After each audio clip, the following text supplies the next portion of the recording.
Good evening. The country remains in shock after the attack on the Capitol building this week that left 5 dead. And the more we learn about it, such as this terrifying new video, the harder it is to shake.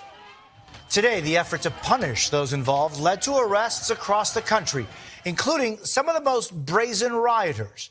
But Democrats and a handful of Republicans believe the punishment should extend further. They are now set to begin the process of impeaching the president for an unprecedented second time. We have it all covered, beginning with Tom Costello in Washington, and a warning, some of the video is graphic. Tonight, new video showing Wednesday's all-out assault on the Capitol. Officers in riot gear trying to hold off attackers. A D.C. police officer with blood on his teeth, screaming as he's crushed between the mob, a door, and riot shields. That officer injured but survived. We want Trump! We want Trump! And more scenes from this video shot inside the Capitol. An officer trying to protect the Speaker's lobby. There's a gun! There's a gun! Points his gun at attackers trying to break through, then fires. QAnon and Trump supporter Ashley Babbitt falls to the ground, fatally wounded. Tonight, news of even more arrests. Adam Johnson, photographed carting away Speaker Pelosi's lectern, arrested by U.S. Marshals in Florida. Jake Angeli, the QAnon activist with horns and body paint, arrested in Phoenix. Former Republican Hawaiian State House candidate and Proud Boys leader Nick Oakes. 41-year-old Doug Jensen, arrested in Des Moines, seen chasing a lone Capitol police officer up the stairs. West Virginia lawmaker Derek Evans live-streamed his participation. We're in, we're in, we're in, we're in! Arrested at his grandmother's home. He's a fine man. And thank you, Mr. Trump, for invoking a riot at the White House. Today, Evans resigned. Richard Barnett, photographed in Speaker Pelosi's office, arrested in Arkansas. Many rioters were seen wearing anti-Semitic and neo-Nazi apparel, including this man with a Camp Auschwitz T-shirt. Veteran counterterrorism agents are very concerned that many rioters demonstrated police or military tactical expertise, wearing helmets and body armor, some carrying zip ties, often used as handcuffs. Perhaps there were plans to kidnap and hold hostage and or hold for some kind of trial members of Congress that disagreed with their position. Retired Air Force Lieutenant Colonel Larry Rendell Brock of Texas, an Air Force Academy grad, photographed with zip ties, tactical gear, and white supremacist patches on the Senate floor. He confirmed his identity to the New Yorker magazine, saying the president asked for his supporters to be there to attend. Today, fired by his employer. Meanwhile, police departments are investigating their own officers who were in D.C. on Wednesday.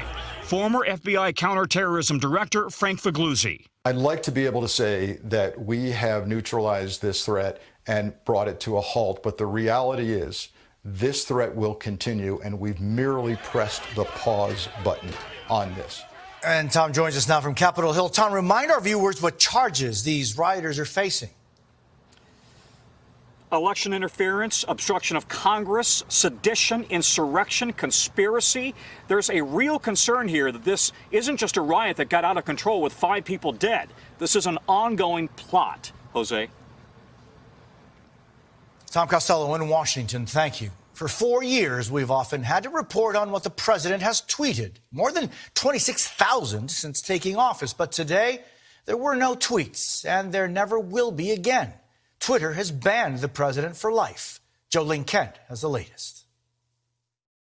Tonight, a deafening silence from the president's Twitter account in his waning days as commander-in-chief. Twitter, run by CEO Jack Dorsey, saying after close review of the president's recent tweets, it banned him due to the risk of further incitement of violence. Twitter specifically warning, quote, plans for future armed protests have already begun proliferating on and off Twitter, including a proposed secondary attack on the U.S. Capitol and state Capitol buildings on January 17th. After the ban, the president tried to tweet from other campaign and staff accounts, triggering a game of whack-a-mole, with Twitter quickly taking down his posts. Many platforms have banned or restricted the president's accounts, including Facebook and Instagram, where he's blocked indefinitely and for at least the next 2 weeks. It's a sad day when big tech has more power than big government, that they can censor the president of the United States. Because Twitter is a private company, experts say the removal of the president for violating their rules is not a violation of the First Amendment. Twitter is absolutely allowed to silence the president, as is any other social media platform that can make their own rules. Whether it's silencing him, of course it's not. He could call a press conference. The ban, which many argue came too late, was also instigated in part by Twitter staffers pressuring executives to delete the president's account. One employee telling NBC News, "A lot of us are so happy and so proud to work for a company that did the right thing." How big of a difference does all of this make to stopping or at least reducing the disinformation pipeline, all of the conspiracy theories and false information that's out there?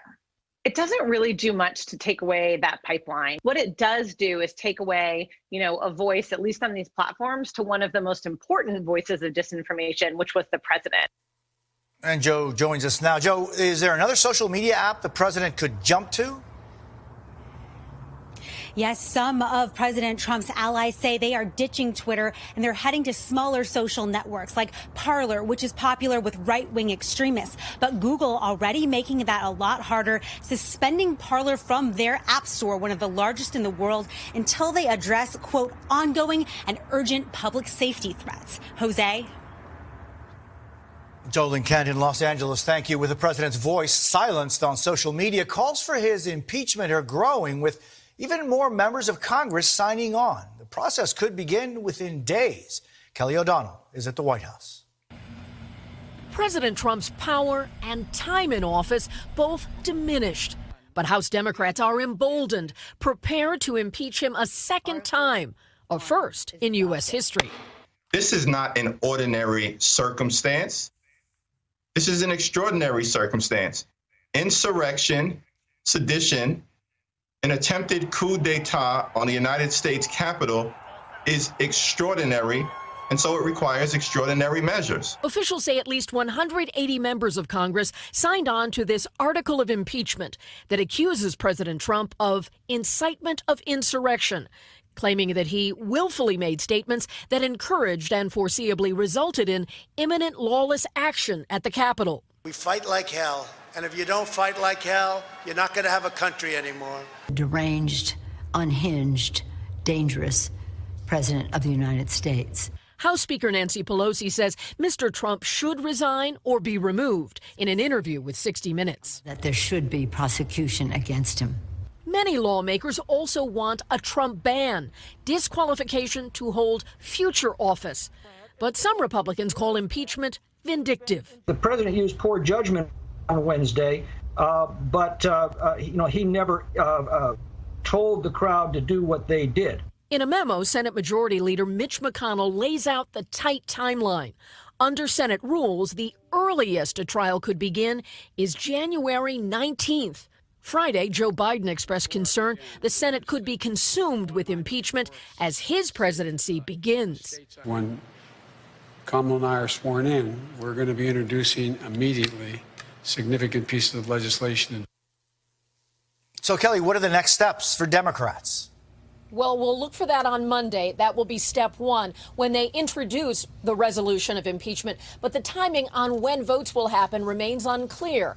And tonight, 7 Republicans in the House have written directly to Joe Biden, urging him to formally request Speaker Pelosi not go forward with impeachment. They claim it's unnecessary and inflammatory. Jose? Kelly O'Donnell at the